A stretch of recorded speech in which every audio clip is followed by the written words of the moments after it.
Question कह रहा है आपके पास दो पीएन जंक्शन डायोड्स हैं D1 D2, A B input signal है और सी आउटपुट सिग्नल है। तो आपको बताना है कि ये कैसे फंक्शन करेगा, नॉर नैंड और एंड। तो यहाँ पे आपके पास वोल्टेज है 5 वोल्ट का।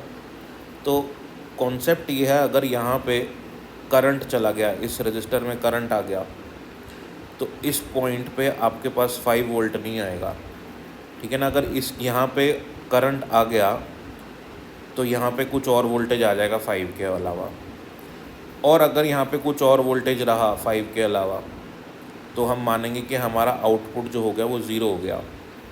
और अगर ये वाला जो मेरा 5 वोल्ट है ये सेम का सेम सी पे आ गया तो मैं मानूंगा कि मेरा जो आउटपुट आया वो 1 आया, क्योंकि 0 और 1 में ही अपन आउटपुट को मानते हैं। इनपुट भी कितना देंगे, 0 0 में या 0 1 में या 1 0 में या 1 1 में, ये अपने इनपुट चलेंगे ए बी के।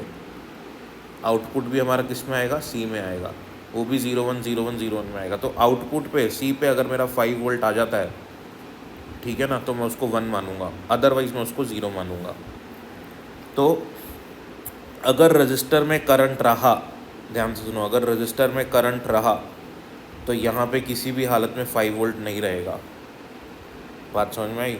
तो रजिस्टर में करंट नहीं होना चाहिए ताकि हमारे पास यहाँ पे 5 वोल्ट आ जाए, ठीक है। तो अब इसको शुरू करते हैं। तो पहला केस मैंने आपको बताया कि रजिस्टर में करंट नहीं होना चाहिए, ठीक है ना।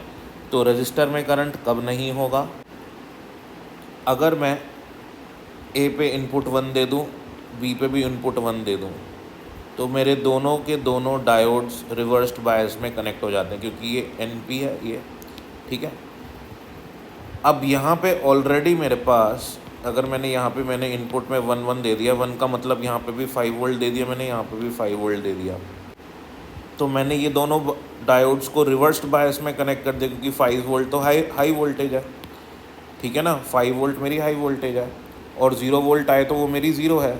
5 वोल्ट लॉजिक 0 लगेगा 0 वोल्ट में, और 5 वोल्ट में लॉजिक 1 लगेगा, ठीक है। तो अगर मैंने यहाँ पे इनपुट में 1 1 दे दिया तो मतलब मैंने यहाँ पे 5 वोल्ट लगा दिया, मतलब मैंने इन दोनों डायोड्स को रिवर्स बायस में कनेक्ट कर दिया। और अगर मैंने इन दोनों डायोड्स को रिवर्स बायस में कनेक्ट कर दिया तो डायोड्स कंडक्ट नहीं करेंगे, क्योंकि डायोड्स का रेजिस्टेंस इन्फिनिट हो जाता है।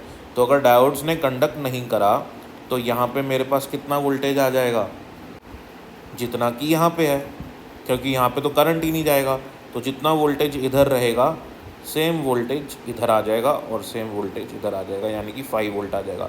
मतलब लॉजिक हो गया मेरा 1, लॉजिक 1 आ गया, ठीक है। तो इसका मतलब मेरा सी भी क्या आ जाएगा, 1 आ जाएगा। अब आगे देखो, अब मैं 0 0 पे करता हूँ। 0 0 मतलब मैंने यहाँ पे 0 वोल्ट दिया, यहाँ पे भी 0 वोल्ट दिया, तो लॉजिक 0 लगा दिया मैंने। तो जब मैंने यहाँ पे 0 वोल्ट दिया, ठीक है ना, तो उस केस में मेरे दोनों डायोड्स फॉरवर्ड बायस्ड हो जाएंगे, क्योंकि 0 वोल्ट देने का मतलब ये वाला हमारा लो वोल्टेज पे हो गया और P हमारा हाई वोल्टेज पे हो गया, ठीक है। और P हाई वोल्टेज पे होने का मतलब हमारा डायोड जो है वो फॉरवर्ड बायस कंडीशन में आता है। अब फॉरवर्ड बायस में ये क्या हो जाता है, कंडक्ट करने लग जाता है। सही बात है, कंडक्टर के जैसे, वायर के जैसे बिहेव करेगा। अगर मेरा डायोड वायर के जैसे बिहेव करेगा तो जितना वोल्टेज मैंने यहाँ दिया था, वही जितना वोल्टेज मैंने यहाँ दिया था वही यहाँ पे अपीयर हो जाएगा ना, वही यहाँ पे अपीयर हो जाएगा। तो यहाँ पे कितना वोल्टेज अपीयर हो रहा है, यहाँ पे 0 वोल्ट अपीयर हो रहा है। तो जितना वोल्टेज यहाँ पे अपीयर हो, 0 वोल्ट की करस्पॉन्डिंग लॉजिक क्या है, लॉजिक 0 होता है। तो इधर क्या आ जाएगा मेरे पास, 0 आ जाएगा। सिमिलर पैटर्न में अगर मैं A को 0 वोल्ट दूँ, अगर मैं A को 0 वोल्ट दे दूँ, यानी कि लॉजिक 0 लग गया, और B को 5 वोल्ट दे दूँ, यानी कि लॉजिक 1 लग गया मेरा, ठीक है।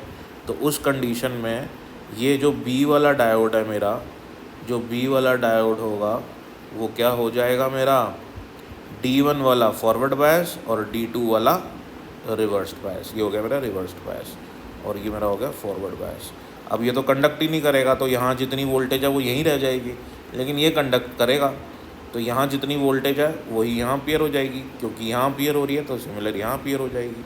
तो यहाँ पे क्या आएगी 0 वोल्ट, 0 वोल्ट का लॉजिक है 0, तो इधर 0 आ जाएगा।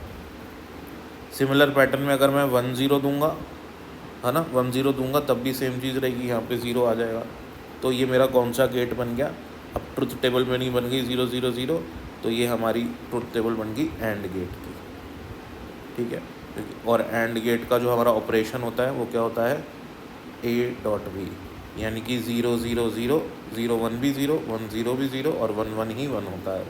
तो ये हमारा बन गया एंड गेट।